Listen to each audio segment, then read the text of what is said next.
Buenas tardes, ¿cómo están? Tanto tiempo. Nuestro encuentro anterior fue en julio, pasó mucho tiempo. Vacaciones que esperamos que hayan podido descansar un poquito. Y este es el cuarto y último encuentro de este seminario, Problemáticas Emergentes Contemporáneas de las instituciones universitarias contemporáneas. En este seminario, que fue uno de los primeros que tuvieron en el marco de la especialización, nos propusimos pensar, mirar, analizar las problemáticas que atraviesan a las instituciones universitarias. ¿Se acuerdan que en ese primer encuentro surgió como una superposición de qué son problemas o problemáticas? Y entonces juntos definimos que las problemáticas son conjuntos de problemas que están vinculados por un área o un espacio o un ambiente, que están relacionados los problemas. Luego de detectar qué eran las problemáticas, miramos el contexto de la universidad, intentamos hacer un mapeo de la modernidad como el contexto donde surgen estas instituciones y donde surge parte de nuestro pensar, organizar nuestra cultura y nuestra universidad.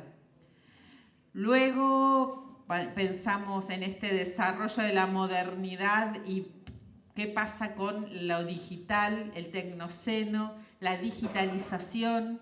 Y ahí tuvimos el último encuentro que estuvieron Ana y Paola hablándonos de la accesibilidad digital, de los sesgos en lo digital, que esa es una puerta de entrada para pensar nuestros ámbitos contemporáneos concretos, ¿no? Hoy nuestras vidas, podemos decirlo así, transcurren en parte por esos espacios digitales, ¿sí? Cuando digo nuestras vidas, son nuestros trabajos, nuestras relaciones, nuestras capacitaciones, nuestras finanzas, compras, diversiones, vinculaciones, entretenimientos. Digo, es una problemática también que nos atraviesa en tanto universidad, pero también como cultura. Bueno, y la propuesta del encuentro de hoy, que es el último, es abordar los derechos. Entonces, para ello, para empezar a abordar el tema de los derechos, no de las normas, porque para eso están transitando otro seminario, los derechos humanos. Para ello lo invitamos a Jerónimo Guerrero Iraola, egresado de nuestra universidad, magíster en Derechos Humanos, es el abogado del CECIM, es doctorando en el doctorado en Ciencias de la Educación y es un compañero y un amigo que viene a compartir hoy su mirada y hacernos, y como les propusimos siempre desde el primer momento en este seminario, a provocarnos un poquito a trabajar y a reflexionar sobre nuestros ámbitos de trabajo. La propuesta del encuentro de hoy y de la charla que nos va a dar Jero es, como siempre, que nos invite a reflexionar sobre el ámbito de trabajo, como decía recién, pero también en clave de los trabajos finales que tienen que realizar para el cierre de la especialización. Entonces, lo que pensamos con Ana para el encuentro de hoy y con Jero es una primera instancia expositiva de Jero, un trabajo en grupos y luego, sobre el final, con Ana les vamos a mostrar la consigna del trabajo final. ¿Sí? Trabajo final que tienen que hacer para aprobar este seminario. Pero eso lo dejamos hacia el final del encuentro de hoy, y si por X motivo alguno se tiene que retirar antes, va a estar todo colgado en aulas web. ¿Sí? Ani, ¿querés agregar algo? Bueno, no, simplemente, como dijo Paula, esto de que, digamos, estuvimos pensando los problemas en el marco de una problemática, qué qué era lo que pasaba con esos problemas y ahora vamos a ver qué derechos pueden verse afectados en esas problemáticas. Eso es re importante para encarar el trabajo final de ustedes, porque ese es el marco, digamos, es la justificación de lo que ustedes van a abordar, digamos, identificar esas cuestiones. Por eso todo lo que ahora vamos a ver sobre derechos, ustedes lo van a poder aprovechar para tener algún párrafo en su trabajo final que se refiera a cuáles son los derechos que se ven afectados en las problemáticas que ustedes identificaron, ¿sí?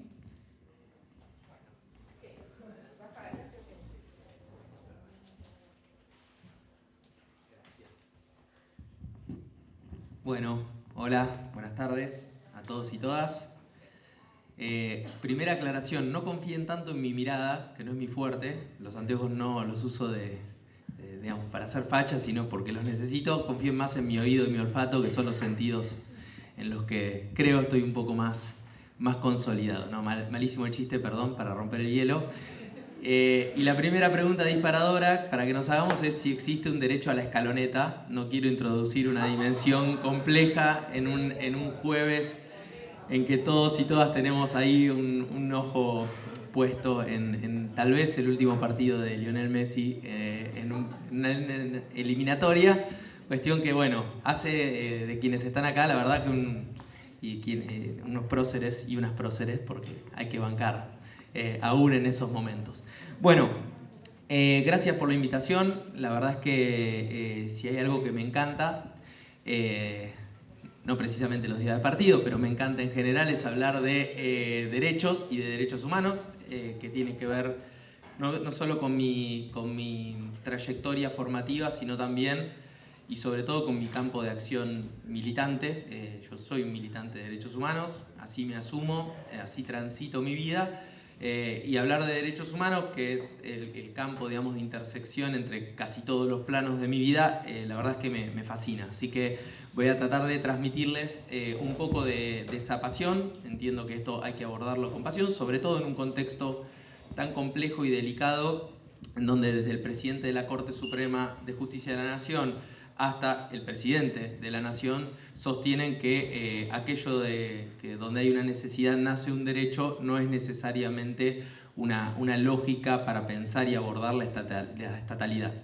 Digamos, van a ver que muchos de los temas que vamos a abordar hoy tienen algunos puntos de vinculación, obviamente, con la política, pero no, y en esto, más allá de que siempre me gusta que levanten la guardia y decir desde dónde hablo, también soy un militante político, además de un militante de derechos humanos, esto no lo escondo jamás. Vamos a tratar de hablar desde la academia, pero pensar la política desde las instituciones y desde el Estado.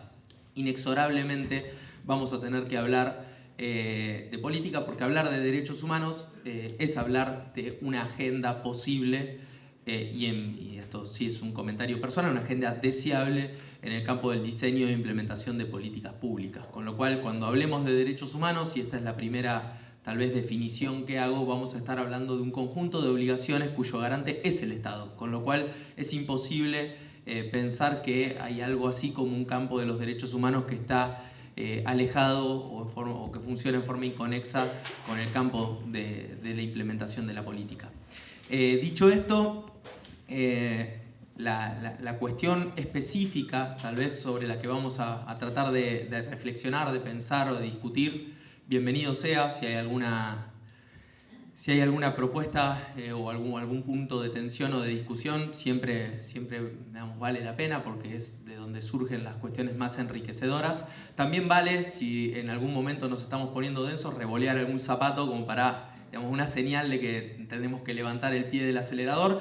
A mí me gusta ir rápido, pero digo, el tema específico sobre el cual vamos a dialogar hoy tiene que ver con los DESCA, los derechos económicos, sociales, culturales y ambientales, y bueno, el campo de pensamiento, intervención en torno a las políticas universitarias. Eso también hace que tengamos que partir de un panorama general, que es la propuesta inicial, para ir circunscribiendo un poco la cuestión relacionada con este campo de los derechos, que es un campo muy particular porque es un campo en disputa, es un campo que aún hoy en pleno siglo XXI pareciera no estar del todo ganado, sobre todo en lo que concierne al sentido común. Muchas veces cuando alguien habla de algo tan simple como garantizar el derecho a la educación, a la salud, a la vivienda, a la cultura, a la ciencia, nos miran como diciendo, ¿y por qué? ¿No? ¿Por qué si te interesa hacer ciencia, hacela vos, ¿no? En esta idea de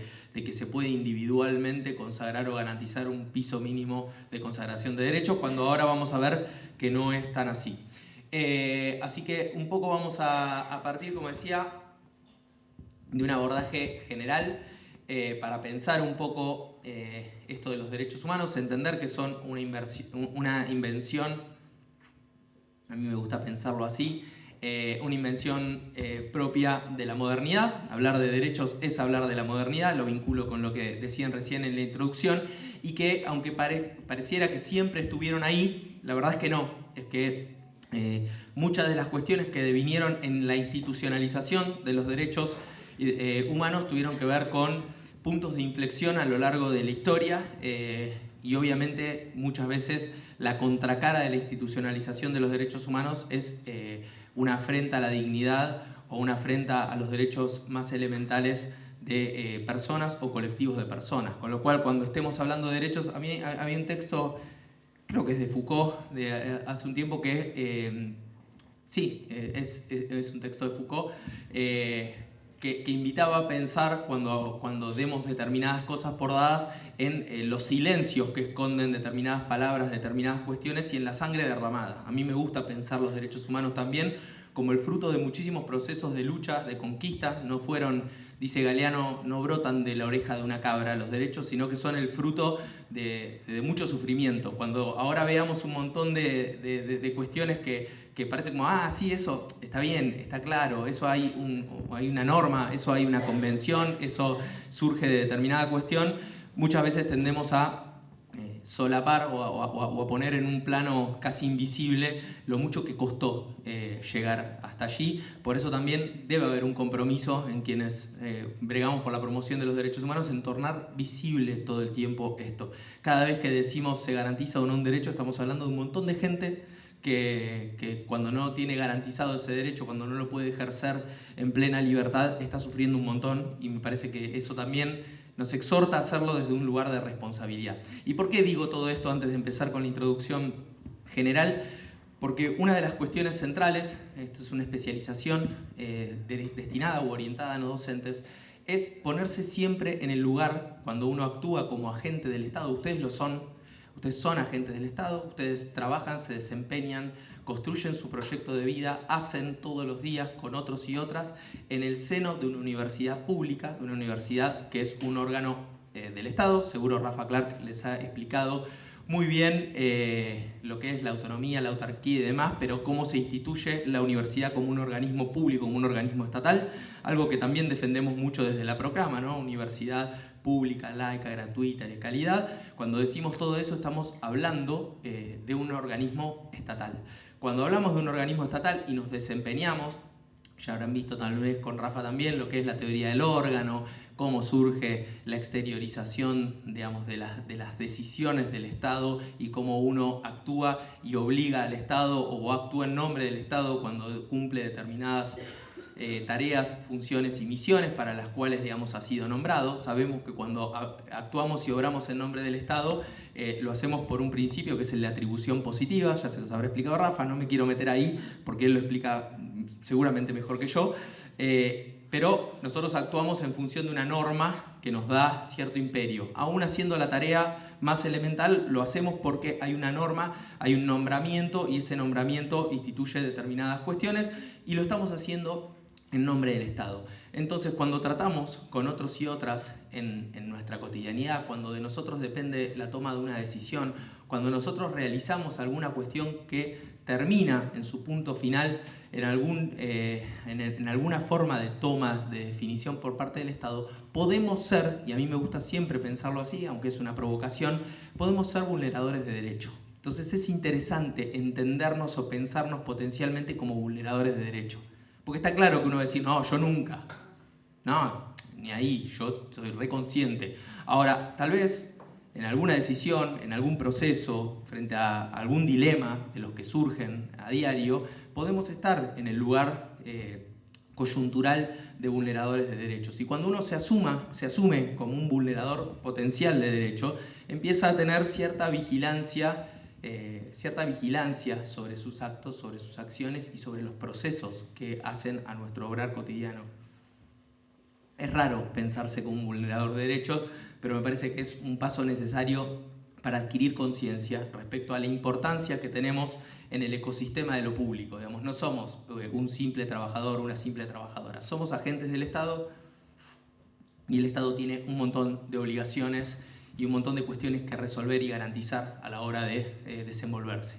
Así que un poco eso es como la primera aclaración que quería hacerles. Es un desafío hablar frente a personas que actúan y van a actuar en nombre del Estado, y me parece que esa es como la primera cuestión en la que quería poner un énfasis. Bien, esto en realidad ni lo miren porque es más una ayuda a memoria para no irme, pues me encanta, o sea, agarro una diagonal y nos vamos, es como para tratar de volver y poder cumplir con los tiempos. Breve raconto. Primero, yo les decía que son una invención de la modernidad, al menos el derecho moderno tal como lo conocemos.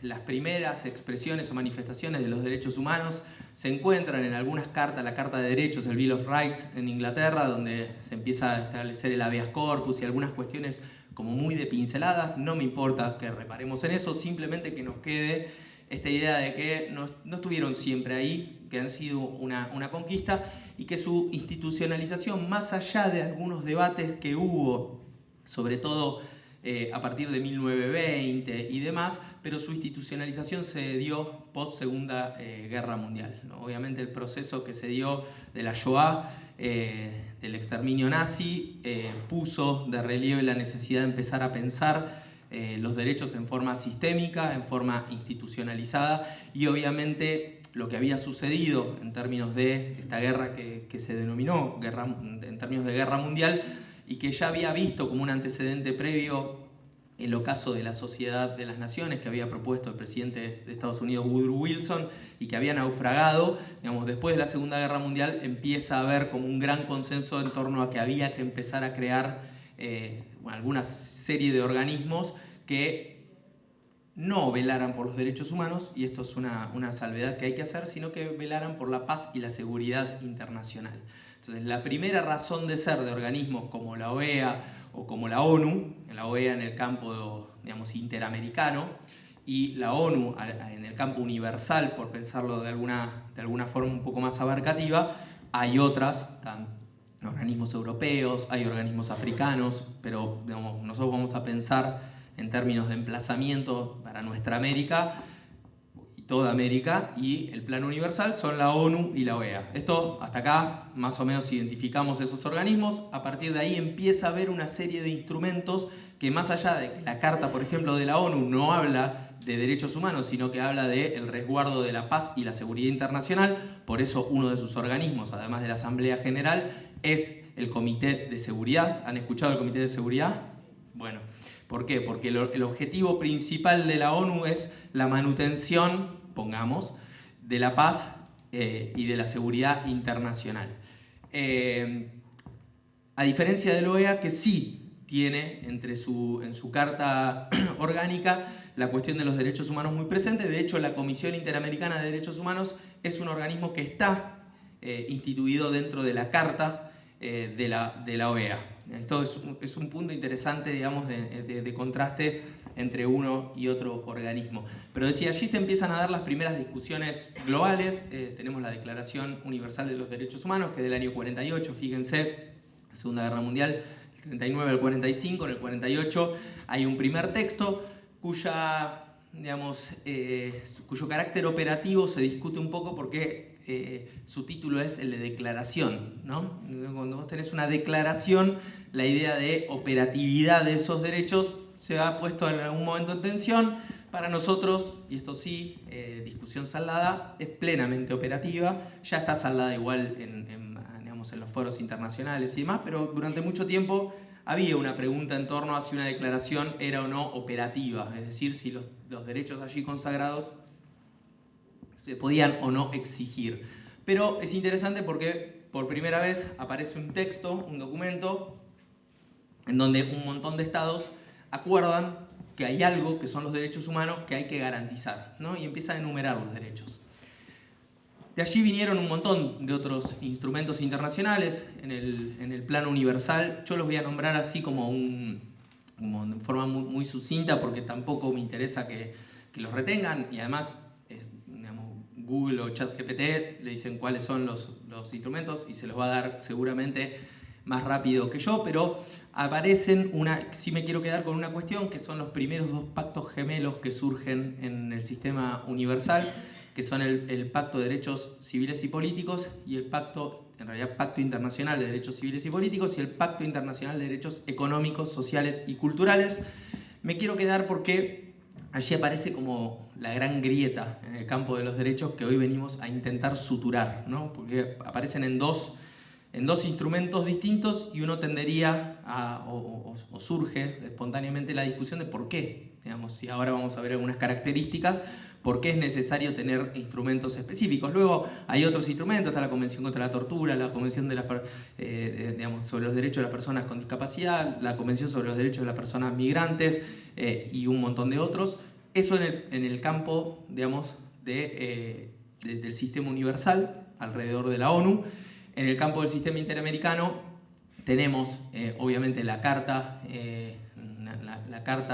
de la OEA que instituye a la Comisión Interamericana, tenemos el Pacto de San José de Costa Rica, tenemos la Declaración de los Derechos del Hombre, que es también propia del sistema interamericano, y hay un montón de otros instrumentos y protocolos facultativos a los instrumentos que vuelta. Si ustedes preguntan cuáles son los instrumentos a ChatGPT, se los va a arrojar y prefiero que nos aboquemos a pensar el porqué de estas diferencias.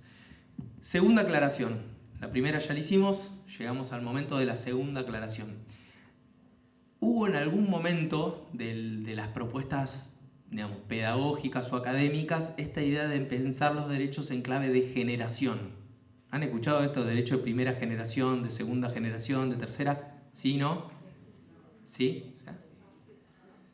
¿No? Nunca, bueno, mejor. Si no lo escucharon, nunca mejor y omitan esta parte que viene ahora porque, digamos, va a ser contaminación pedagógica, porque la idea es tirarla por la ventana, esa definición.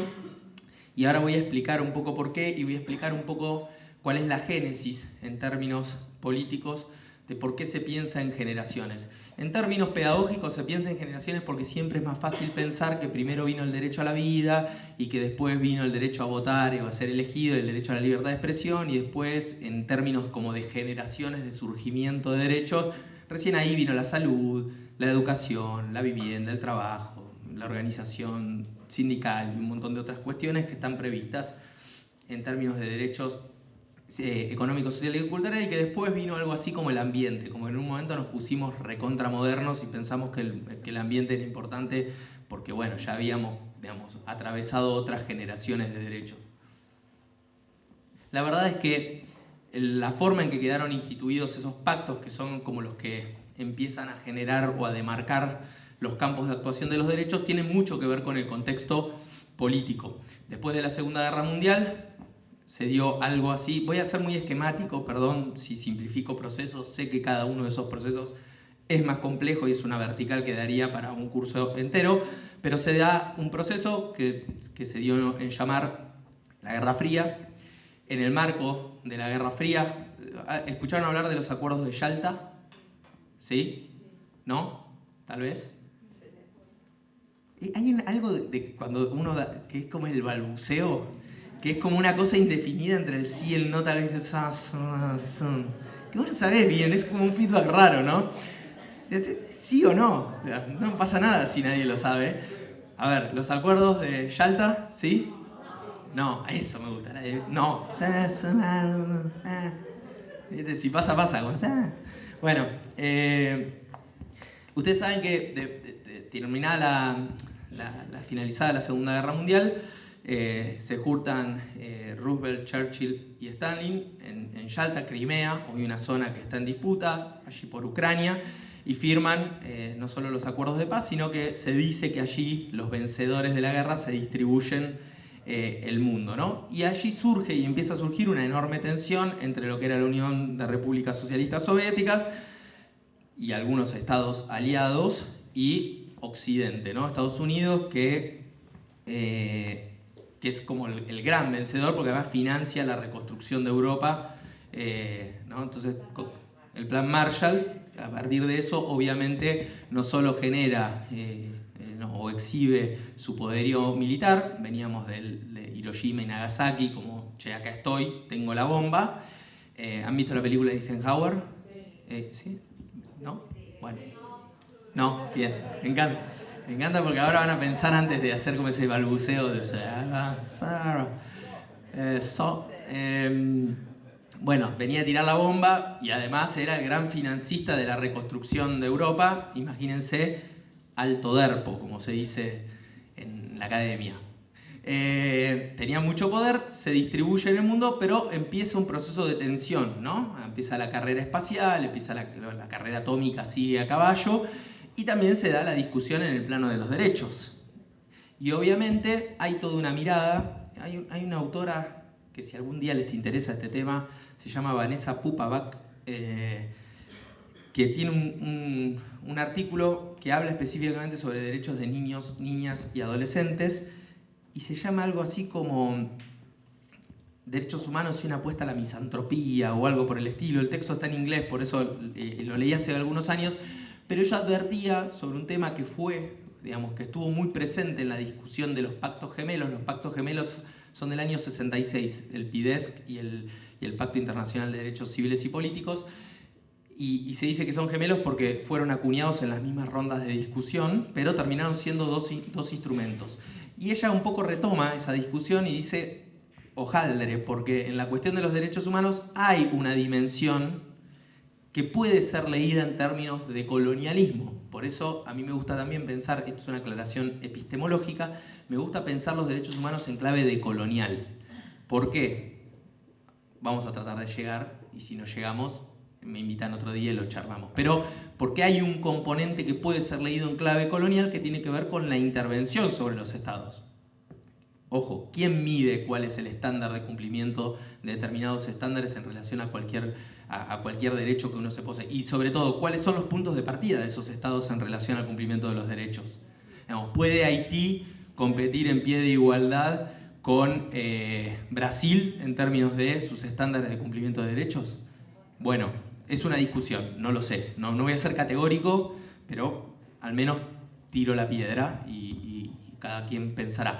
¿Qué pasaba en plena Guerra Fría? Se estaban discutiendo los pactos gemelos y aparece esto que yo se los planteé recién con esta pregunta, pero empiezan las desconfianzas. Bueno, si yo entiendo que todos los derechos civiles y políticos y todos los derechos económicos, sociales y culturales tienen que estar en un mismo instrumento y que va a haber organismos específicos de tratado que van a velar por el estado de cumplimiento de esos derechos en determinados estados, y se me complica, porque de repente Occidente se va a meter en el bloque del Este a evaluar la condición de cumplimiento de determinados derechos, el Este va a tener cosas que decir sobre Occidente, y en esa tensión, y capaz que nos estamos mandando una macana. Entonces, dice, bueno, estos derechos, asuntos separados, dos instrumentos.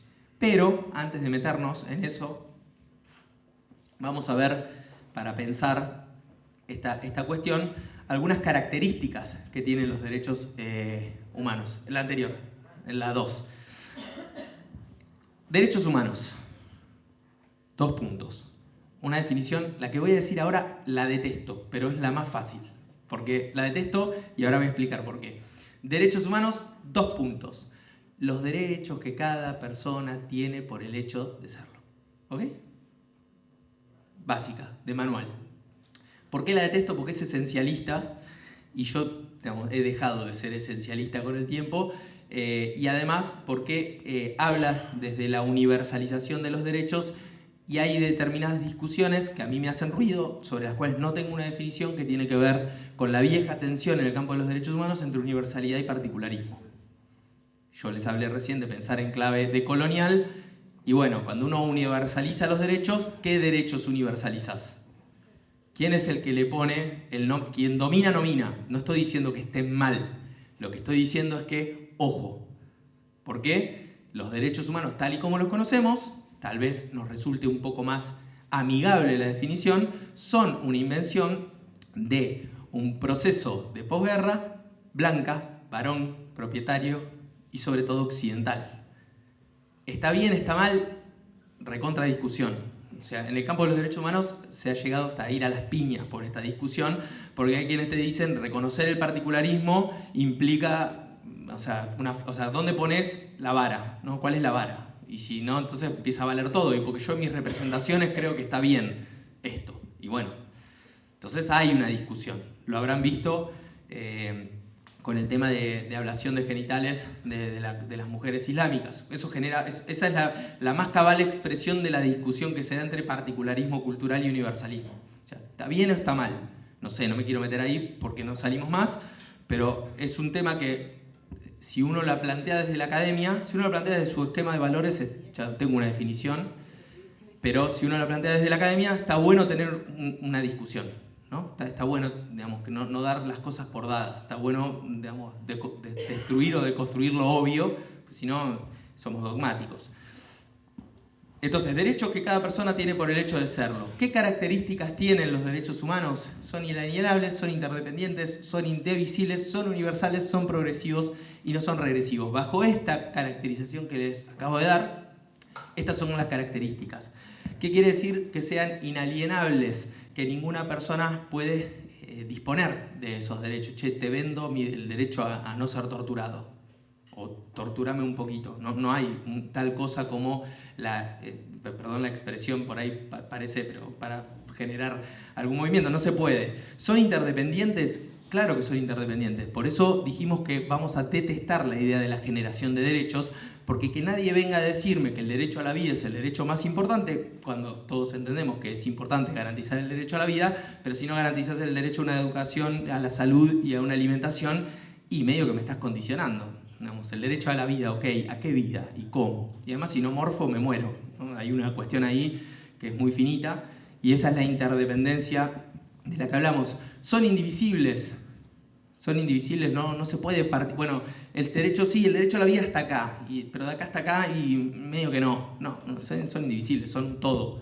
Digamos, una vez que uno entiende que hay un bloque de derechos, esos derechos pasan a ser un todo y pasan a ser interdependientes e inalienables. ¿Son universales? Bueno, vamos a tomar la universalidad como algo dado, con la aclaración que les hice. Si a alguien le interesa, profundiza por ahí. Digamos, no es la intención y la vocación de esta clase, vamos a tomar la idea de universalidad de derechos. Son, y estas son dos caras de una misma moneda, es lo mismo decir que son no regresivos o de cumplimiento progresivo. ¿Por qué? Porque quienes abrazamos el mundo y el campo de los derechos humanos decimos que nunca estamos llegando, siempre estamos partiendo. En el momento en que se conquista un derecho, ese derecho pasa a ser un piso y en términos de piso siempre permite construir un techo mejor que será nuevo piso para lo que venga, ¿no? Bueno, tenemos universidad pública, gratuita y de calidad. Es un derecho, la educación superior es un derecho humano. Artículo 13 del Pacto Internacional de Derechos Económicos, Sociales y Culturales. Ahora, bien, ¿me estás desfinanciando la universidad? Estás yendo para atrás, no estás yendo para adelante. ¿Está bien? Entonces, estás incumpliendo una obligación, ahora lo vamos a ver bien, pero estás yendo para atrás, no estás yendo para adelante. Y los derechos humanos siempre son sedimentos, son como un arrecife de coral. ¿Ubican la metáfora del arrecife de coral? ¿Saben cómo se forman los corales? ¿No? ¿Sí? No, me gusta. No. Los corales van muriendo, sedimentan, nace el nuevo coral que muere y sedimenta y así se van creando los arrecifes de coral. Son un proceso, es una metáfora linda que yo la saqué de Rorty, un texto de Rorty, de cuando estudiaba comunicación y me gustó pensarla para el campo de los derechos. Rorty no lo usa para el campo de los derechos humanos, pero vale la metáfora como tal. Siempre estamos sedimentando. O sea, ¿tenemos educación superior? Sí, listo. Bueno, hay que ir hacia adelante. Es cada vez mejor. Son cada vez mejores edificios, cada vez mejores condiciones salariales, cada vez mejores condiciones de acceso, permanencia y egreso, cada vez mejores condiciones para desarrollar. Listo, ¿se cumple o no se cumple? Sabemos que, digamos, hay dificultades. Lo que está claro es que el Estado no debería atentar contra el estado de situación y la capacidad instalada en términos universitarios, que digamos, es el punto cero del inicio de una gestión. Eso está claro. Si no hay incumplimiento de obligaciones del Estado. Luego está la discusión por la guita, ¿no? ¿Hay o no hay plata? Es otra discusión, pero ahora la vamos a ver. No le voy a escapar a esa discusión. Pero por definición son de cumplimiento progresivo. Si tenemos garantizado un derecho con un estándar de cumplimiento, para ir para atrás tiene que haber una excepción muy grande, tiene que ser puntual, coyuntural, específica, y tenemos que rápidamente salir de ahí porque el Estado tiene la obligación de avanzar, siempre avanzar. ¿Tengo garantizado el derecho a la salud? Sí. ¿Tengo garantizado el derecho a la vivienda? Sí. Siempre tengo que ir hacia adelante. Son de cumplimiento progresivo o, lo que es lo mismo, son no regresivos. Ahora sí, avanzamos. Bueno, acá viene la cuestión y volvemos a estos dos pactos. Entre esos dos pactos hay una evidente diferencia de redacción. Evidente. Si uno toma los dos pactos, hagan el ejercicio en algún momento, igual lo que les digo es fácilmente constatable, pero dicen que son dos pactos gemelos, pero son gemelos que tomaron caminos distintos. Son como la película de Danny DeVito y gemelos y Schwarzenegger. Malísimo, ¿no? Los ejemplos, perdón, pero bueno, es lo que puedo un jueves a esta hora, después con la semana encima. Porque uno agarra el Pacto Internacional de Derechos Civiles y Políticos y es un pacto que no tiene ninguna duda. Después, si se cumple o no, son dos mangos aparte, pero no hay dudas. El Estado garantizará el derecho a la vida, ¿no? Está claro, garantizará el derecho a la vida, no importa cómo, de qué forma, así. Después, si lo cumple o no, vuelta, dos mangos aparte, pero en términos de cómo está redactado. Uno toma el Pacto Internacional de Derechos Económicos, Sociales y Culturales y nosotros en el campo de los derechos humanos lo llamamos el Pacto de las Dudosas Comas. Porque ya no es el Estado garantizará el derecho a la educación. No es así. Dice, el Estado garantizará, coma, hasta el máximo de sus recursos disponibles, coma, el derecho a la educación. ¿No? Hay una diferencia. ¿Cuál es la diferencia? Esto que acá lo pongo como esa vieja dicotomía entre abstención y acción. ¿Qué es la abstención? Y bueno, los derechos en la lógica que impera a partir de la redacción de estos pactos, ¿qué te diría alguien? Te dice, bueno, el Estado garantizará el derecho a la vida. ¿Qué tiene que garantizar el Estado? No matarte. Entonces se abstiene, ¿no? No te mato, te estoy garantizando el derecho a la vida. Ahí no tengo que poner un sope para no matarte, ¿no? Supuestamente. Quedémonos ahí. Ahora, el Estado garantizará el derecho a la educación superior. Es una bocha de plata.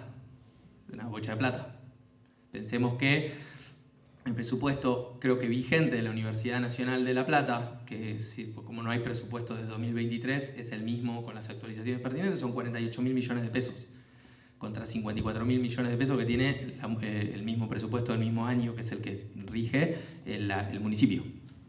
Entonces uno podría cotejar y decir, che, garantizar el derecho a la educación sale un montón de plata, mientras que no matarte es re fácil, no te mato y ya. No es tan así, porque si uno piensa en, por ejemplo, el derecho a la propiedad, que está garantizado en el Pacto de Derechos Civiles y Políticos, y bueno, vayan al registro de la propiedad de la provincia de Buenos Aires y díganme si saber que cuando uno saca un informe de dominio de un campo, no hay un montón de burocracia, no hay un montón de aparato, no hay un montón de gente para garantizar que la parcela 102 de la circunscripción 4, entonces ahora una nomenclatura catastral, pertenece a Roberto Juárez. Sale un montón de plata. Dígame si garantizar fuerzas de seguridad no sale un montón de plata. Para garantizar la seguridad de las personas, la integridad de las personas. Dígame si tener cárceles no sale un montón de plata. Pero eso parece que es como algo que, bueno, mucho no se discute, ¿no? Tiene que haber más cárceles, entonces construimos más cárceles. Está bien, no estoy haciendo un juicio de valor, pero digo, no me vengan con que no sale un montón de guita sostener los derechos civiles y políticos. Sale un montón. ¿Son re importantes? Sí, claro que son re importantes. O sea, cuando estuvimos en dictadura, está claro lo importantes que son, o lo importante que es la garantía de los derechos civiles y políticos. pero es mentira que no salen un montón de plata y que solamente es como me abstengo de matarte y ya, ¿no? ¿Cuánto sale a organizar una elección? Una bocha de plata, bocha. Tenía el número, pero tiene tantos ceros que no sé leerlo. Pero sale un montón de plata. Está buenísimo tener elecciones. No estoy diciendo que no quede esto como que estoy haciendo una crítica de una cosa contra la otra. Lo que estoy tratando de visibilizar es que es mentira que los derechos civiles y políticos son solo derechos de abstención y que el Estado, mientras no se meta en el asunto, está todo bien. Mientras que los derechos económicos, sociales y culturales parecería que son derechos de acción que requieren un montón de plata. Sí, requieren un montón de plata, ahora vamos a entrar en un cachito, pero ojo con las comas del PIDESC. Antes de seguir, un tema que no abordé y que me parece interesante. No sé cómo venimos de tiempo. 35. Bueno, vamos a tratar de meter todo lo que viene en 5 minutos. No sé cómo vamos a hacer. Ahora pongo 2X tipo el WhatsApp y vamos. ¿Quién es el garante en la caracterización clásica de los derechos humanos? El Estado. Bien, un poco lo dijimos, es así. El obligado a garantizar el ejercicio de los derechos es el Estado. ¿Quién puede violar los derechos humanos según esta definición? El Estado. ¿Cómo puede violar o vulnerar derechos humanos el Estado? Por acción u omisión. ¿Qué es por acción? Voy caminando por la calle, para un patrullero, me sube, desaparezco. ¿No? Es una acción clara. Hay un obrar ilegal de un agente del Estado que me está secuestrando, estoy desapareciendo, en la definición clásica de desaparición de persona, que es sustraer a una persona sin que se conozca su paradero, ya desaparecido para la Convención Internacional sobre la Desaparición Forzada de Personas, y desaparezco o aparezco muerto, digamos, nada. Miguel Bru, ¿no? Para ponerle nombre a un compañero por cuyo paradero seguimos bregando. Eso es por acción clara. ¿Qué sería un derecho de omisión? Una empresa, una curtiembre, vierte residuos tóxicos sobre un río y aguas abajo se enferman los chicos. ¿Qué diría la doctrina clásica? Bueno, es el Estado que omitió su deber de cuidado. Entonces estamos contaminando un río, se mueren o enferman los chicos, hay ahí una violación a los derechos humanos. A mí me gusta pensar, también lo tiro no como una definición concreta, que como los derechos humanos son una invención de la modernidad y está claro que después de la experiencia de la Shoah y de las experiencias trágicas el Estado aparecía como el gran cuco, obviamente el sujeto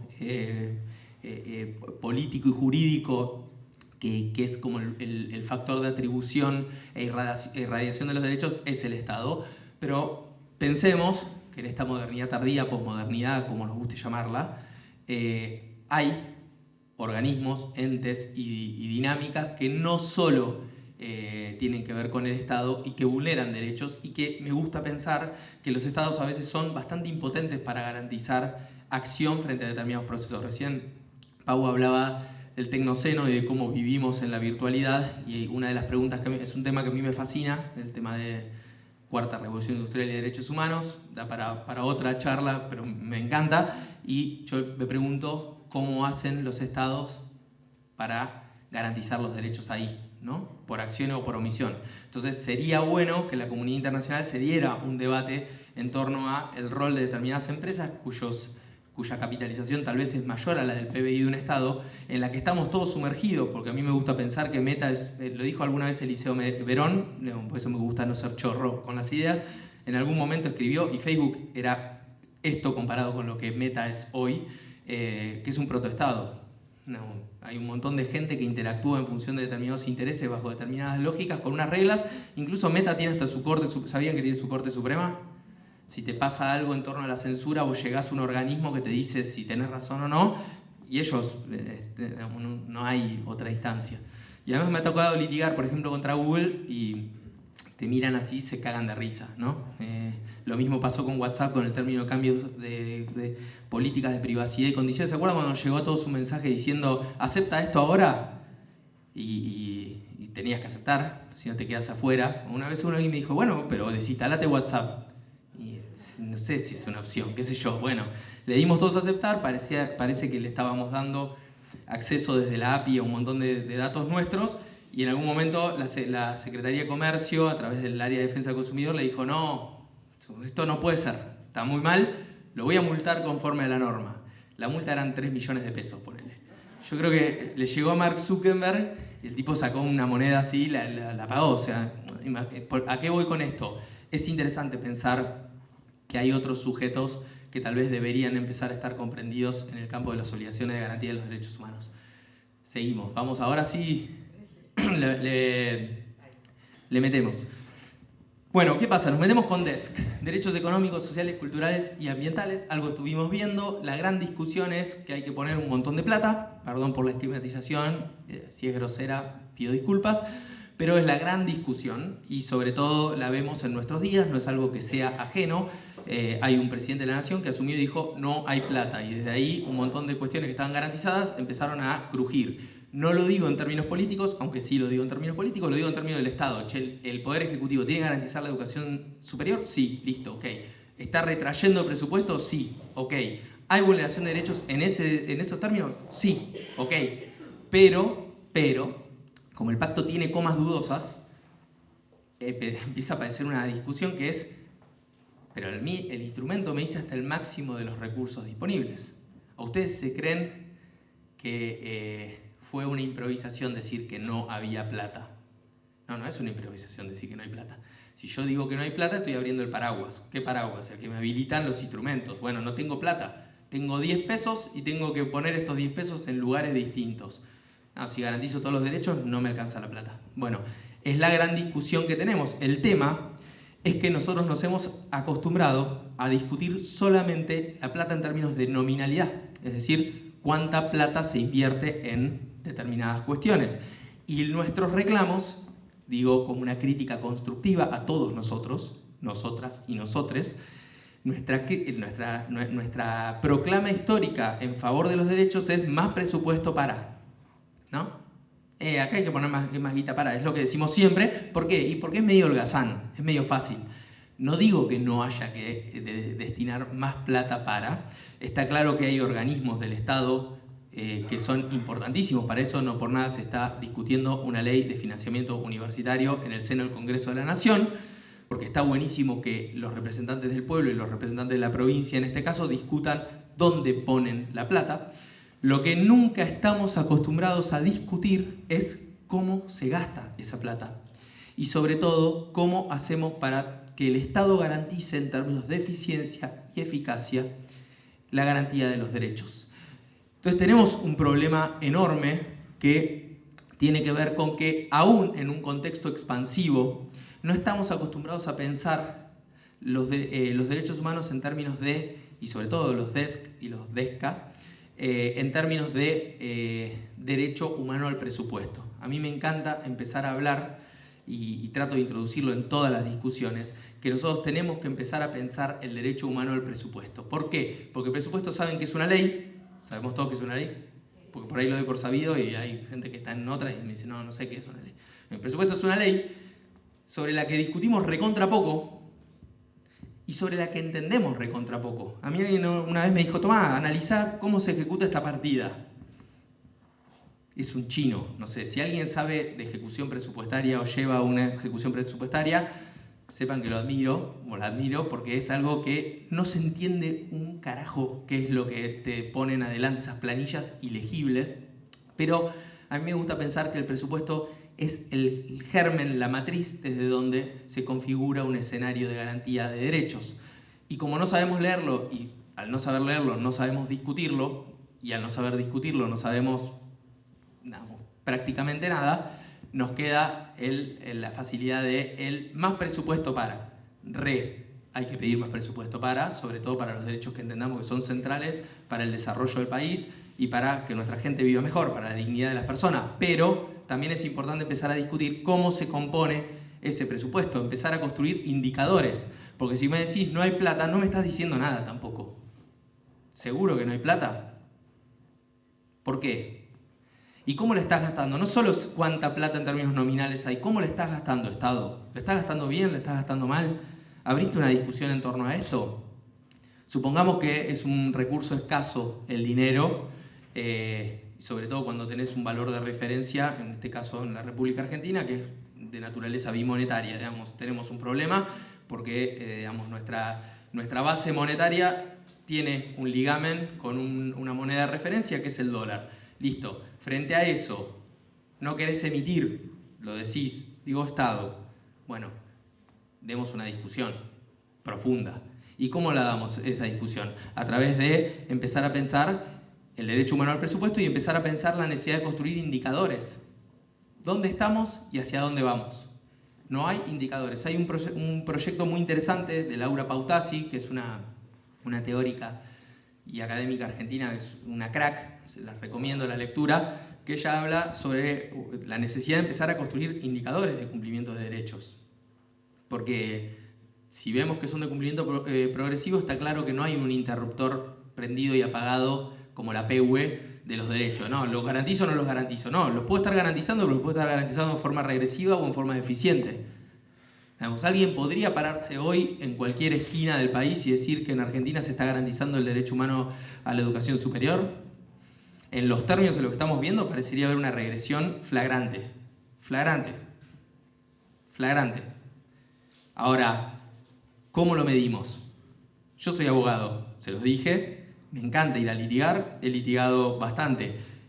Cada vez que hay que explicar algo a un juez, encima los jueces son complicados, respecto a una violación a los derechos humanos en el campo de la ejecución presupuestaria, hacemos agua. ¿Cómo le explicás a un juez, pónganse en este lugar, hoy? Tienen que escribir una demanda para decir que se están vulnerando derechos en el campo de la educación superior. ¿Cómo se lo explican a un juez? ¿Qué le dicen? ¿Qué le decimos? ¿Cómo le hacemos entender que... pero te dice, pero yo paso y hay luz, y están ahí, qué sé yo, estudian, no sé. Sí, pero pará, porque hay un montón de desagregaciones, que es el campo de la... Bueno, por eso, hay un montón de indicadores, desde dónde te parás a mirarlo. Y esto no hay una conciencia muy grande en torno a cómo explicarlo, cómo desagregás un derecho. Construir indicadores es desagregar los estadios de cumplimiento de un derecho. Sí, yo paso y veo pibes. Sí, bueno, pero pará. ¿Hay más o menos pibes que el año pasado? Punto 1. ¿Hay más o menos docentes que el año pasado? ¿Hay más o menos investigadores que el año pasado? Por investigación es parte, ¿no? Ya lo vieron, la extensión, la investigación, la enseñanza, ¿no? Digamos, ¿cómo medís eso? ¿Cómo le explicás al juez? Tu juez te dice, no, flaco, yo paso y veo luz, y veo pibes en la puerta, y veo que le tiran, no sé, cosas con huevo cuando se reciben. Sí, flaco, pues se recibió 1, cuando antes se recibían 5, o no sé, digo, hay que construirlo. Entonces es re importante entender que no solo es el crecimiento, porque está esta también falsa dicotomía de, bueno, crezcamos, y con el derrame del crecimiento se garantizan más derechos. No sé, porque también hemos tenido etapas de expansión en donde no necesariamente había un correlato en el campo de ejercicio y garantía de derechos. Entonces hay una discusión ahí, como dice Rebord, hay algo ahí que tendríamos que empezar a ver. No sé, una más, ya les juro que vamos... Bueno, entonces por eso... Sí, yo voy. A mí me dicen que queda poco tiempo y trato de... Bueno, por eso les quería dejar un par de herramientas. Es importante entender entonces el derecho humano al presupuesto, y hay un derecho que es instrumental, que es el derecho de acceso a la información. Nosotros, para empezar a pensar el campo de los derechos humanos, de los derechos económicos, sociales, culturales y ambientales, tenemos que entender que lo vital, lo elemental es empezar a construir datos. Empezar a construir datos, porque en los datos está el estado de cumplimiento y garantía de los derechos. Es importante saber que sepamos que tenemos una ley a nivel nacional de acceso a la información pública que lo usamos bastante poco. Las tasas de uso de esa norma son, digamos, muy bajas, muy escasas, y que hay una obligación, que esta información, cuando yo les digo hay un derecho humano al presupuesto, les estoy diciendo que esa información, el depositario es el Estado, pero es información que es de todos. El presupuesto no es algo que ejecute el jefe, según la Constitución Nacional, artículo 100, el jefe de gabinete de ministro, que tiene a su cargo la ejecución de presupuesto. No es algo que lo ejecute, no es magia, hechicería, ¿no? Que está velado al conocimiento de la gente.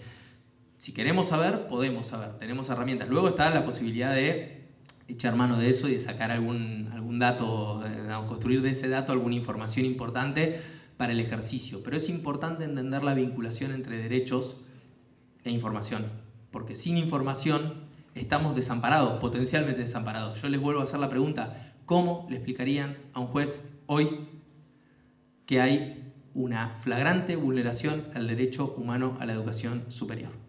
Bueno, es muy difícil, es casi imposible. Entonces, es importante entender la dinámica de construcción de esos datos. Cuando hablamos de derechos económicos, sociales y culturales, yo estoy recalando mucho en la educación superior, pero hablamos de un montón de otros derechos. Hablamos del derecho al ambiente, por supuesto, hablamos del derecho a la salud, hablamos del derecho a la cultura, hablamos del derecho a la ciencia. ¿Sabían que la ciencia es un derecho humano?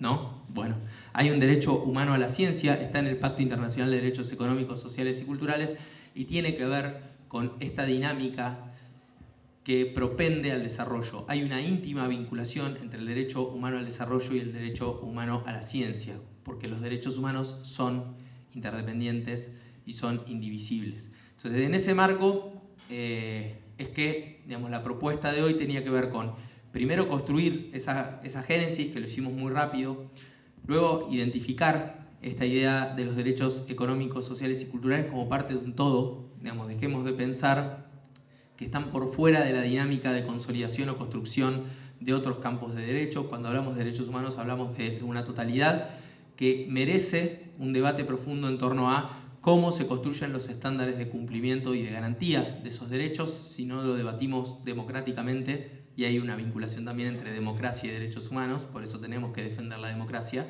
pero hay que discutir democráticamente y colectivamente cómo se configura el campo de garantía por parte del Estado, discutir qué modelo de Estado tenemos, pero sobre todo cómo el Estado invierte las partidas presupuestarias y diseña las políticas públicas en relación a la garantía de los derechos, es elemental y es central para pensar en un Estado que propenda a la dignidad. Ya terminando, porque si no me voy a pasar demasiado, sepan que también nuestro país ha firmado y asumido los compromisos que surgen de la Agenda 2030. ¿Han escuchado hablar de los Objetivos de Desarrollo Sostenible? ¿Sí? ¿No? ¿No? ¿Quién no? ¿Quién sí? ¿Quién no? Bueno, ¿no? ¿No han escuchado? Bueno. ¿Y por qué los traigo a colación? Porque recién hablábamos de la importancia de los indicadores y los Objetivos de Desarrollo Sostenible son una serie de objetivos que sobre los cuales los estados construyeron una red de acuerdos en relación a cómo propender en una agenda de derechos, con un enfoque de derechos, al desarrollo. Y allí, en cada uno de los objetivos, aparece una desagregación de cómo se puede ir y propender hacia esa idea de desarrollo en clave o con enfoque de derechos. Y me parece que es también algo que es interesante porque casualmente en la República Argentina, si bien estaba habiendo varios esfuerzos para, digamos, tratar de cumplir esas metas, empezó a haber un proceso de retracción en relación a cómo se discontinuaron algunas políticas públicas que eran elementales para garantizar ese cumplimiento. Entonces, también sepan que esas herramientas están. Otra definición importante es que esas herramientas no solo, digamos, constituyen una obligación del Estado, sino que sobre todo constituyen una herramienta importante para que podamos tornar exigibles los derechos. Cuando hablamos de que el Estado tiene la obligación de garantizar los derechos humanos, hablamos de que cada persona, por el solo hecho de serla, tiene en su mano una potente herramienta para tornar exigibles los derechos. ¿Cómo se exigen los derechos? Bueno, hemos hecho marchas, hemos participado de la marcha universitaria, eso es una forma de exigirlo, es la vía pública, el derecho a la manifestación, que también es un derecho humano, es un derecho que está garantizado porque tiene que ver con el derecho a la libertad de expresión y con el derecho a la libre asociación, pero también hay otros, que como es discutir un proyecto de ley, como puede ser la judicialización específica. Siempre sepan, y esto es un poco la fórmula de la Coca-Cola, que les vengo modestamente intentar aportar, siempre sepan que cuando vayamos a exigir un derecho es importante construir el dato y construir el cuento de cómo, cuento no porque le baje el precio, ¿no? Pero el cuento y el relato de cómo y por qué. Pero sepan que podemos exigir y debemos exigir el cumplimiento de los derechos humanos, porque en la medida en que ello no se garantice, está habiendo una afrenta a la dignidad, y como los derechos humanos son interdependientes e indivisibles, cada vez que hay una afrenta a un derecho humano y cada vez que se vulnera un derecho humano, se está mermando el derecho del pueblo argentino al desarrollo. Yo con esto, digamos, voy cerrando. Si hay alguna duda, consulta, e incluso un zapato, es el momento de revolearlo. Si fui muy rápido, perdón, pero vuelvo a insistir con el derecho humano a la escaloneta, que me parece que es importantísimo. Así que bueno, no sé, quedo abierto a cualquier cuestión que quieran manifestar.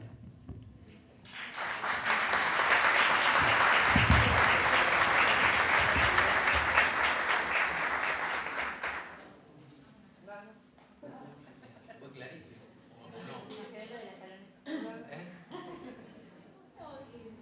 Yo estaba pensando en algo muy puntual que me pasa, que es una pavada, pero el punto es que nosotros, yo creo que en una gran medida sabemos que existen derechos humanos, pero en la forma en la que a veces se dificulta que llegue a ejercerlo, te das cuenta que el derecho humano es bastante relativo, como puede pasar respecto del derecho,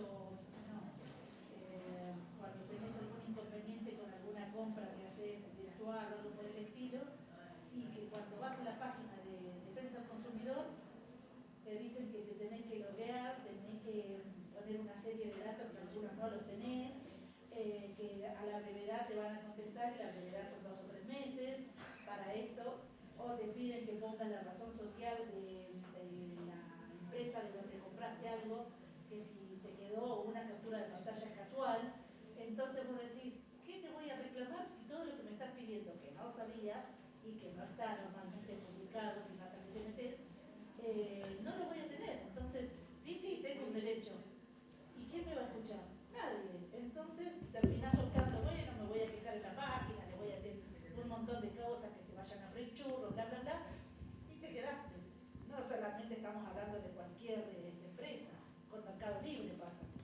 Que Mercado Libre, bueno, es un gigante, y te dice, no le podemos devolver el dinero porque no sabemos a qué cuenta va a parar. Vos no sabés a qué cuenta va a parar. Semejante lugar con tanta información, como cuando les conviene sí aparece esa información. Como cuando vos pagás con la cuenta de alguien, te dicen, ay, tendrían que haber pagado tal. Entonces, a veces está buenísimo saber que los derechos existen. El problema son a veces esta serie de dificultades que en lugar de pensar que te lo hacen más fácil, te lo hacen más difícil, e incluso, no sé, pensás en ni siquiera hacer un reclamo. Algunas cuestiones sobre eso.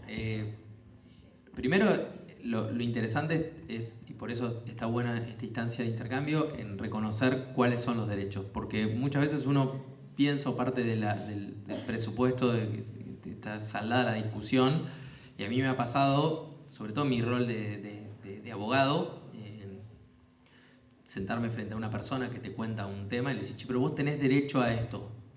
Te miran, ¿viste? Y decís, bueno, acá hay un primer punto, que es la educación en derechos humanos, que es importante, que sepamos, seamos bien conscientes de cuáles son los derechos y cuál es el campo de ejercicio de esos derechos y cuáles son las obligaciones en torno a ese derecho. Eso es importantísimo. Lo segundo es la accesibilidad, ¿no? La accesibilidad es, bueno, ok, me están vulnerando un derecho, ¿a dónde acudo? ¿No? Hay alguna red de organismos que son importantes, qué sé yo, a mí me tocó participar de la Defensoría del Pueblo en la provincia de Buenos Aires durante muchos años y fue una experiencia alucinante porque una de las apuestas fue, che, vayamos a generar un dispositivo ágil para que las personas no tengan que hacer, digamos, a la persona le decís, che, vení hoy y mañana tráeme el certificado y pasá el cosito del coso y te faltó esto y bueno, la tercera vez, sobre todo hay algo en el campo de los derechos humanos que no llegamos a abordar, lo que es la interseccionalidad, Y muchas veces quien está sufriendo una situación de vulneración severa de sus derechos, seguramente el derecho por el que está reclamando no es el único derecho, digamos, en el que está siendo vulnerado o vulnerada, y si uno pone determinadas trabas, ahí vamos, bueno, seguramente espiralice la situación de vulneración, ¿no? Vos tenés que tratar de entender que por ahí la persona que llega a una ventanilla, y por eso la apuesta al principio no era una cuestión demagógica, decir pongámonos en el lugar de vulnerador de derechos. Entendamos que cuando actuamos en nombre del Estado, por ahí la persona que tenemos adelante tiene una situación compleja, por ahí no, pero igual, digamos, me gusta pensar en el trato digno e igualitario, pero digo, pongámonos tal vez en esa premisa de que la persona que tenemos adelante es una persona que está sufriendo una situación y que tal vez ese desaliento inicial redunda en que esa persona no se quede sin ventanilla, desde que la embargue la resignación hasta que, digamos, no sé, pasa mucho en materia de violencia contra las mujeres, que hablamos en términos de política general, es una situación eminentemente de derechos humanos, ¿no? Y a mí me ha pasado en algunos roles decir, che, ojo con este abordaje que estás haciendo, porque donde vos no atendés esa cuestión en forma urgente, digamos, y ahí está la omisión del Estado, ¿no? Por eso es una cuestión. Capaz esa persona no vuelve porque termina siendo asesinada, ¿no? Entonces, estoy poniendo un caso extremo, pero para que entendamos que muchas veces ese estar a pulso, ¿no? estar en ritmo en relación a pensar que nosotros estamos actuando en nombre del Estado, es elemental. Entonces, la accesibilidad es una herramienta. Y el tercer punto es esto que veníamos diciendo, que es la exigibilidad. Bueno, hay algo ahí que es importante en esa tríada, en ese tándem, que es primero saber, es importante identificar, che, esta situación X, estamos en una situación donde hay una obligación, donde hay unos deberes, donde es importante poder pedagogizar sobre eso, a la persona explicarle, mirá que no es que te estoy haciendo un favor o una gauchada, ¿viste? Cuando decís, no, fui y me atendieron bárbaro, o sea, no importa cómo te atendieron, o sea, si te atendieron bárbaro, mejor, pero no es porque te lo estoy haciendo de gaucho, o sea, te lo estoy haciendo porque ahí hay una responsabilidad.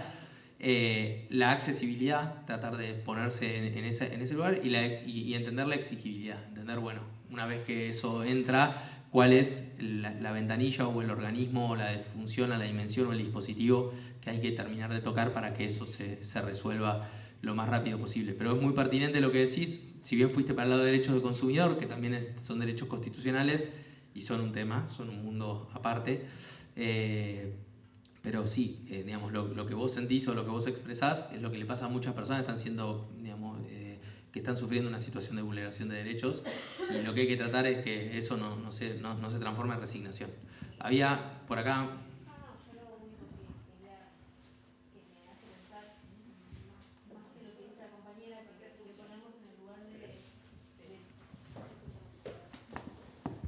Yo lo que quería decir, más que lo que, o agregando lo que dice la compañera, más que ponernos nosotros en el lugar de estar con los derechos vulnerados, sino como nosotros somos funcionarios del Estado, funcionarios públicos, ver cómo nosotros podemos ser vulneradores de esos derechos, ¿no? Desde el lugar en el que estamos hoy, acá, planificando o siendo proponiendo proyectos de innovación o los que sean, o ya habiéndolos hecho en nuestros lugares de trabajo, siempre, a veces sin quererlo o obviando que sin querer quizás estamos vulnerando ciertos derechos, y bueno, siempre estar pensando en esa clave, ¿no? En la clave de no estar pasando por esos derechos y como vos recién decías, siempre tener la ventanilla para poder subsanar esas cuestiones. Siempre atender si alguien se siente con algún derecho vulnerado, porque capaz digo, no estamos con todos, analizando todas las posibilidades, todas, absolutamente todas, y si alguien en la situación X se siente con algún derecho vulnerado, bueno, poder remediar la situación inmediatamente o de la forma mejor posible, porque digo, como decía la compañera recién, tenés que mandar la nota, que te devuelvan la respuesta dentro de 3 meses y que qué sé yo, o esto que decías vos, sino una persona con un derecho vulnerado capaz que no puede resolverlo porque ya es muy tarde. Entonces, bueno, nada, a mí me hizo pensar en esa otra clave, en la clave de que tenemos una responsabilidad muy grande de tener puesta la mirada en que nosotros no seamos vulneradores de esos derechos, de los derechos humanos, ¿no? Tenemos que tener, para mí, sería más la mirada que me hace pensar.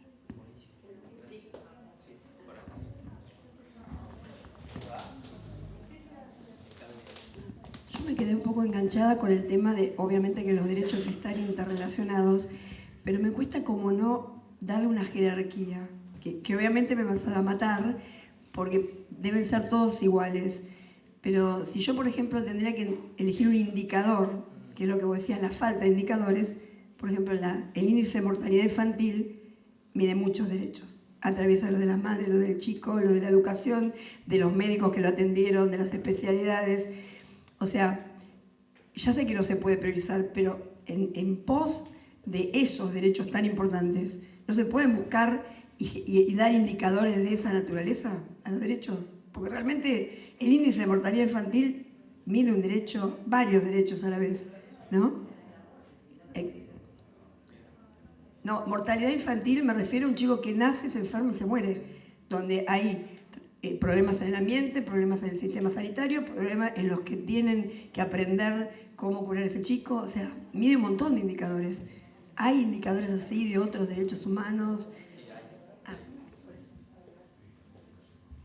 ¿Hay alguien por allá también? ¿O no? ¿No? Ahora... bueno, ahora... no, es que... ojo, los indicadores son importantes porque vos medís digamos, como el estándar de garantía o de ejercicio de los derechos, pero justamente no es que haya una jerarquía, lo que construís son las interseccionalidades sobre el indicador. Está claro que el índice de mortalidad infantil o el índice de alfabetización, hay un montón de otros índices, digamos, en términos de interseccionalidad, te están marcando muchísimas cuestiones y como todo dato, digamos, yo no soy experto en análisis de datos, pero sí sé que un corpus de datos o un indicador o un índice te está dando lo que se conoce como un insight, digamos, algo sobre lo cual vos podés poner el foco y de ahí vos te das una estrategia de abordaje. Cuando vos lo pensás desde el enfoque de derechos, y por eso los indicadores Pautasi están muy buenos porque son indicadores que te permiten desagregar, bueno, esto, ¿qué medimos cuando medimos mortalidad infantil? Porque también los indicadores de Pautasi, que también proponen metas de cumplimiento, lo que está interesante es que justamente al desagregarte a vos te permite ver digamos, en qué política pública en clave de interseccionalidad vos podés estar fallando o podés, incluso para no pensar solo desde el lugar de la falencia, podés apuntalar o mejorar. Decís, che, bueno, pará, mi sistema sanitario es bueno, ¿no? Es bueno, está claro, listo. Pero tal vez de los estándares de alimentación o de nutrición son malos. Entonces, son malos, no hay bueno o malo, digo, son deficientes en términos de las metas esperables para el cumplimiento de un Estado. Perdón, pero no quería simplificar. Sobre la base de eso, bueno, apuntalo ahí, digamos, porque está claro que el sistema sanitario, tengo infraestructura, tengo profesionales, y además, cuando decís sistema sanitario, Pautasi te diría, desagreguemos, ¿qué es un buen sistema sanitario? ¿Es profesionales? Sí. ¿Profesionales con qué título? ¿Tenés enfermeros, enfermeras? Sí, digamos, titulados, sí, con un terciario, una carrera universitaria. O sea, ¿dónde está eso? Entonces vos, lo que está bueno es construir ese tablero, que me parece que es algo que parece muy elemental, pero sobre lo que estamos muy lejos. No hay un tablero de control en clave de derechos que a nosotros nos permita, digamos, con la desagregación de estos indicadores y la construcción de estas metas, ver, digamos, cómo funciona el sistema, porque obviamente vos tenés que pensar, producto de la interdependencia, en dinámicas sistémicas. Y después hay decisiones que son políticas. Bueno, tengo 5 pesos, digamos, tengo que ponerlo en A, B o C. Listo, ¿cómo los distribuyo? Eso es una decisión política. Cuando vos la pensás desde un enfoque de derechos, está claro que los recursos materiales son finitos, ¿no? Ojalá no lo fueran, pero son finitos. Ahora, la discusión en torno a si hay o no plata, porque digamos, si no nos quedamos con la... Perdón que use una evocación, ojalá nadie se sienta ofendido, porque tal vez a alguien, no sé, le gusta alguna cosa y se siente ofendido, no es la intención, pero me quiero quedar con un ejemplo de la realidad. No, si vos decís no hay plata, me estás haciendo una trampa. ¿Por qué? Primero porque plata hay. No, hay. Mucha, poca, poquita, más, menos de la que me gustaría, más de la que me gustaría, una discusión aparte. Plata hay. O sea, vos tenés un corpus presupuestario, ¿no? Tenés un esquema de funcionamiento presupuestario. Bueno, la decisión política es política estatal, porque vos sos el garante de los derechos, es sobre la base de eso, ¿cómo le invertís? Y si me vas a decir que estás haciendo el máximo de los esfuerzos y que no hay más plata, mostrámelo. Pero mostrámelo, no me digas, no, son todo curro, chanchullo, ¿entendés? Ñoquis. No, ñoqui no, flaco, decímelo, explícamelo. Explícame cómo se compone la partida, cómo la ejecutás. No vengas con que tenés subejecución presupuestaria, porque ahí directamente te tengo que hacer un juicio por mala praxis y por vulnerador de derechos adrede. Vos tenés áreas en donde hay subejecución de partidas. Yo le tuve que explicar hace un tiempo una discusión con un amigo, vino mediante, esas discusiones no hay que tener cuando uno va por la tercera copa de vino porque empieza a subir el calor, pero me decía, no, es buena la subejecución porque hay ahorro, no. Porque entonces hiciste mal tu presupuesto. Y si hiciste mal tu presupuesto y tu campo de desempeño presupuestario es sobre estándares de cumplimiento de derechos, estás pifiando. Entonces, o diste mal la discusión, o la diste de una forma liviana, o estás teniendo un déficit de gestión que hace que vos no puedas cumplir esas metas. Entonces ahí tenés un problema. Lo que pasa es que no estamos acostumbrados a pensar los derechos en clave presupuestaria y me parece que esto es mi humilde propuesta para el futuro, es donde tenemos que empezar a poner la lupa. Donde tenemos que empezar, nuestra herramienta como sujetos de derecho está en, che, no me metas el perro. O sea, explícame 1, 2, 3 veces. ¿No hay plata? Ok, te concedo momentáneamente eso. Te lo concedí. Listo, explícame ahora qué significa eso. Y explícame, en función de este indicador desagregado en todo esto y todas estas metas, explícame cómo y por qué. Y cuando vos logres explicarme que haciendo tu máximo esfuerzo, disponiendo el máximo de tus recursos, este es el mejor estado al que podemos llegar, bueno, tendrás un punto. Pero me parece que todavía esa discusión es siglo XXII. O sea, estamos en una discusión precámbrica sobre la cuestión de los derechos y la exigibilidad. ¿Había alguna pregunta más? ¿Duda? ¿Zapato? ¿No? Bueno.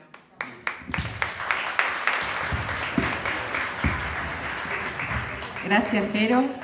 Te liberamos, te otorgamos el derecho a la escaloneta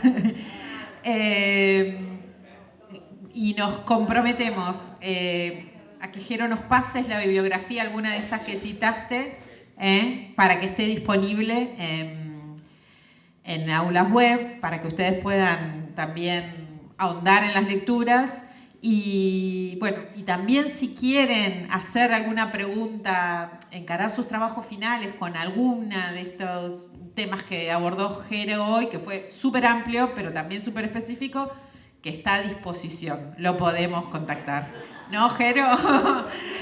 Bueno, negociemos, pará. O sea, te dejamos ir, pero te podemos preguntar, ¿ok? Bueno, entonces... Gracias, muchas gracias, Jero. Para los que estamos, si quieren, se van, nos vamos, pero si no, en 5 minutos les presentamos el PowerPoint con la consigna del trabajo final. ¿Quieren? Gracias, Jero. Bueno, entonces ahí vamos. Vení, Ani.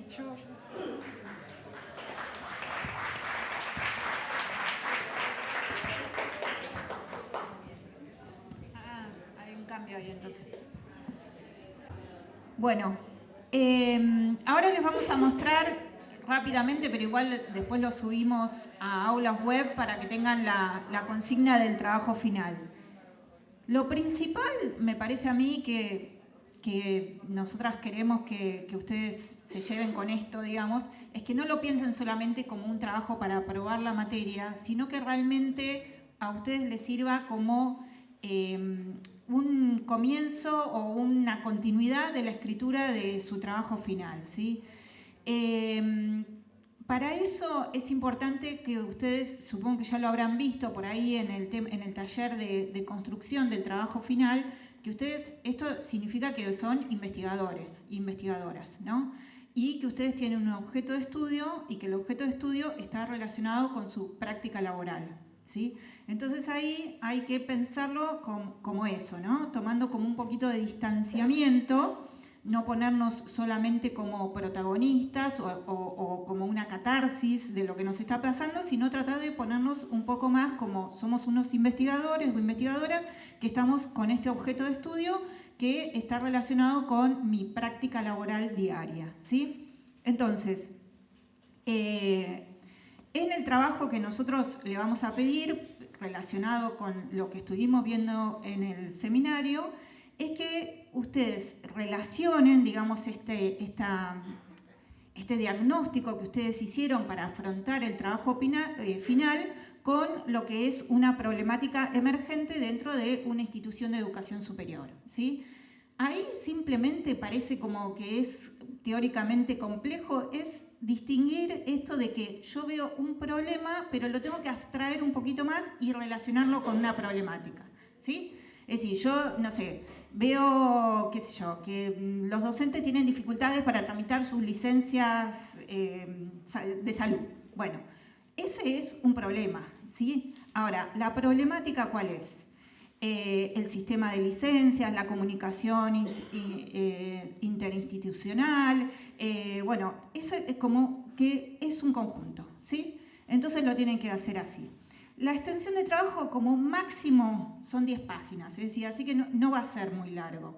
Nosotros ahora les vamos a pasar en la otra, bueno, antes de esta filmina, porque nosotros le vamos a dar la guía del índice, ¿no? Pero es importante que ustedes piensen por qué es relevante para la universidad lo que ustedes van a hacer, ¿sí?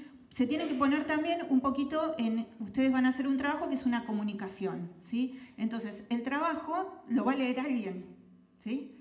No solamente nosotros, digamos, y en su momento el jurado de trabajo final, ¿sí? Entonces, ¿por qué sería interesante? Va a estar publicado en CEDICI, que es de acceso abierto a todo el mundo, universal, ¿sí? Entonces, ¿por qué es importante esto que yo voy a contar? ¿A quién le puede interesar? ¿Sí? Entonces, esa pregunta nos va a ayudar a nosotros a decir, bueno, capaz hay alguien en la Universidad de Salta que le gustaría saber cómo nosotros resolvimos este problema, ¿sí? Entonces, ahí nos ponemos también un poco en pensar cuál es la justificación de hacerlo. Sí. La problemática. ¿Es la problemática que origina nuestro trabajo? Sí. La idea es que ustedes... No. La idea es que a ustedes les sirva para su trabajo final. Obviamente que ustedes podrían hablar, no sé, de una problemática cualquiera y para nosotros estaría bien. Pero la idea es que ustedes lo puedan relacionar con su trabajo para que ustedes ya les esté dando un sustento para que después, a partir de estas 10 páginas, ustedes después lo empiezan a inflar y terminan teniendo el TFI. ¿Sí? Complementariamente, si ustedes ya tienen un tema de TFI, si ya están trabajando, la idea es, bueno, de las problemáticas que abordamos en este seminario, ¿cuál pueden articular con esa temática del TFI? No que abran una nueva ventana sino que sería algo así como la pregunta, bueno, de estas 4 clases, ¿qué me llevo yo para el TFI? ¿Qué me llevo yo? Puede ser, podría ser parte del contexto del trabajo de ustedes, o quizás sea una línea o un capítulo o una serie de preguntas, ¿sí? Pero no que abran un trabajo nuevo, sino que sea complementario con ese que ya están pensando. ¿Se entiende? La idea es ir haciendo sinergia, ¿no? Y seguir dividiendo lo que vamos aprendiendo como temáticas diferenciales. Y ahí es clave la mirada y la reflexión de ustedes. Son ustedes los que van articulando los conceptos, las ideas, los autores, las preguntas. ¿Sí? Bien. Sí, obviamente, como dice Paula, no es que ustedes van a repetir el mismo trabajo que están presentando en otro seminario, ¿sí? lo tienen que relacionar con las problemáticas que estuvimos viendo, pero les va a servir, digamos, para ir armando ese TFI. Bueno, en la estructura del trabajo, esto sería como el índice que ustedes tienen que tener en el trabajo. El título tiene que enganchar, digamos, tiene que ser algo que ustedes, bueno, refleje algo de lo que están diciendo. Puede ser algo ingenioso también, una pregunta, digamos, para que esté interesante. En el resumen se escribe medio al final, porque el resumen es lo que uno dice, bueno, ¿de qué va a hablar este trabajo? ¿Sí? La justificación es lo que decíamos antes. ¿Por qué es relevante? ¿Sí?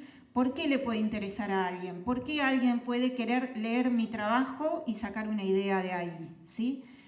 En los objetivos nosotros nos ponemos ¿para qué lo estoy haciendo? ¿Qué es lo que yo quiero contar, modificar, proponer? Bueno, ahí están los objetivos, ustedes ya saben, se ponen con verbos en infinitivo en general y son las cosas que ustedes están proponiendo. El marco teórico es cómo relacionamos el tema que nosotros estamos trabajando y qué dicen otros autores sobre lo mismo, conceptos. Si nosotros vamos a hablar de un concepto, tenemos que tomar una decisión teórica de ese concepto no lo inventamos nosotros, es decir, ese concepto ya lo trataron otros autores. Entonces ustedes dicen, bueno, yo sobre este tema voy a guiarme con este autor, ¿sí? Ahí ustedes pueden usar bastante de la bibliografía que nosotros le pusimos en el programa, donde tienen determinados marcos teóricos que les pueden ayudar, ¿sí? La hipótesis es, en el trabajo ustedes están diciendo algo, que va a pasar algo, o que se va a resolver algo, o que va a mejorar algo. Bueno, eso sería un poco lo que ustedes tienen que sostener en ese párrafo, ¿no? El método es cómo lo van a hacer, ¿sí? Cómo ustedes van a trabajar sobre esto. Y acá también ustedes lo deben haber visto un poco en el trabajo final, pero ustedes ahí pueden decir, bueno, voy a leer normativas, las voy a analizar, voy a hacer una entrevista a una persona, voy a un especialista. Bueno, eso es el método, digamos, cómo se vaya. Voy a hacer una encuesta entre mis compañeros de trabajo. Bueno, esos son los métodos. Y las conclusiones es, bueno, a lo que ustedes llegan, que está relacionado con el resumen, ¿no? Que es qué es lo que ustedes concluyen o cómo es que ustedes finalizan esta propuesta y esta investigación. Esta es una sugerencia de una posible estructura de trabajo. Pueden tomar otras, no tiene que ser así. Es una sugerencia ordenadora. Esta es una ayuda para que uno, en vez de redactarlo así, como si fuera una novela o un cuento, qué sé yo, bueno, ustedes ya tienen más o menos un índice de cómo lo pueden ir llevando para que también les resulte fácil de leer a las personas que lo leen. Las referencias, como siempre ustedes se acuerdan, que cuando nosotros nombramos un autor, después tenemos que poner de dónde lo sacamos, ¿sí?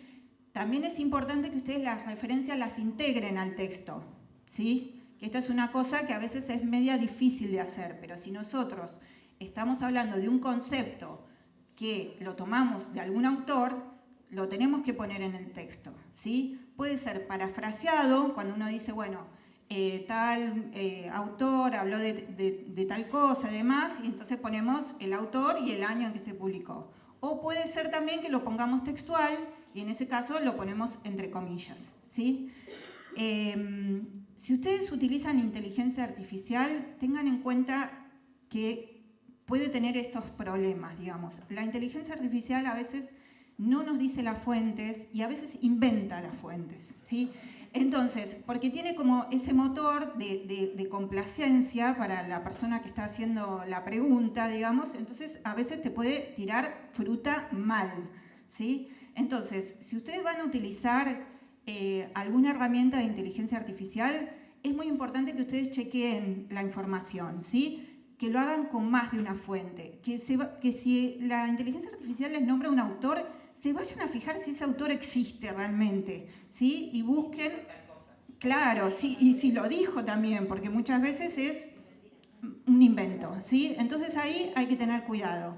Obviamente es más confiable usar menos fuentes, pero reales, que ustedes hayan efectivamente leído. Pero bueno, como sabemos que por ahí se utiliza, también hay que tener en cuenta que la redacción que nos propone la inteligencia artificial es muy genérica, ¿sí? Y es muy redundante. Entonces, si ustedes hacen un trabajo de 10 páginas y 20 veces repite la palabra eficiencia, algo está mal, ¿sí? Entonces ahí también, no importa que ustedes lo hagan más corto, pero háganlo con su propio lenguaje, ¿sí? Porque eso es más humano y es más humano para los que lo leemos también. ¿Qué es lo que nosotros vamos a leer? A ver estas cosas, digamos, que haya una claridad conceptual, que haya una coherencia y organización de las ideas, aunque sea corto, no importa, porque acá no es el tema de hacerlo largo, sino el tema de hacerlo entendible, ¿sí?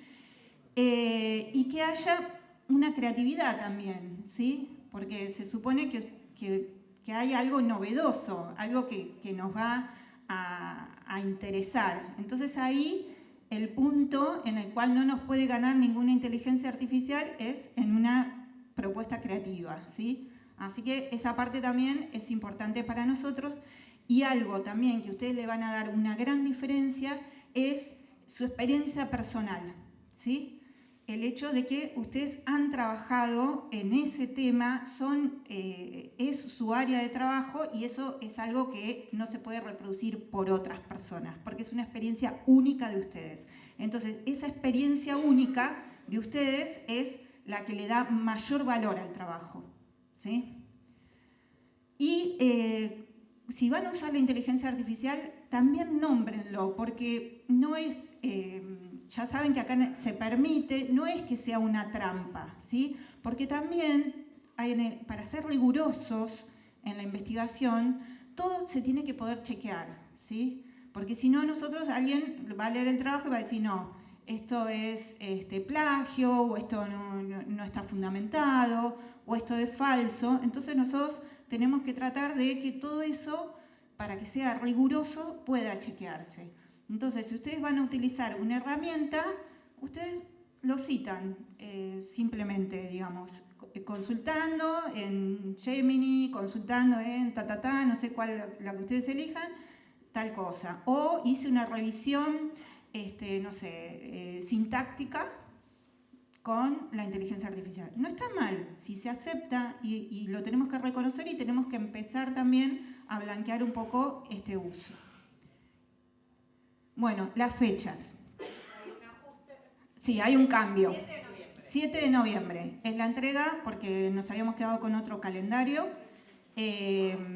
Y después, el que no puede entregar el 7 de noviembre, el 28 de noviembre tiene la segunda oportunidad, o si se lo mandamos a que lo revisen, ¿sí? Lo suben por la plataforma web, y lo que les ofrecemos es que utilicen el foro y el correo para responder preguntas. Creo que no estuvimos últimamente respondiendo en el foro o en las preguntas que mandaron, pero lo vamos a hacer. Sí, porque nada, como quedó la clase ahí en julio y después no nos conectamos, pero ahora vamos a estar como bien atentos, digamos, si ustedes tienen que hacer preguntas, si nos quieren mandar alguna consulta sobre lo que están escribiendo o algo, lo pueden hacer por ahí sin ningún problema. Tanto Paula, Lucre y yo vamos a estar leyendo. Gracias, Ana. Sí, preguntas. ¿Querés el micrófono? A ver, yo leyendo las sugerencias del formato, lo que se me presentó como posibilidad es que hagamos un avance, lo que llaman un artículo de un avance de investigación, sí, tomando algunos de los ejes del programa. Eso sería, por ejemplo, una perfecto. posibilidad. Sí, un avance de investigación tomando, puede ser un eje o un pedacito de un eje. O sea, dentro de derechos humanos, un tema, los DESCA. Dentro de digitalidad, el acceso a la digitalidad, o el tema de sesgo, o el tema de la gestión. Sí,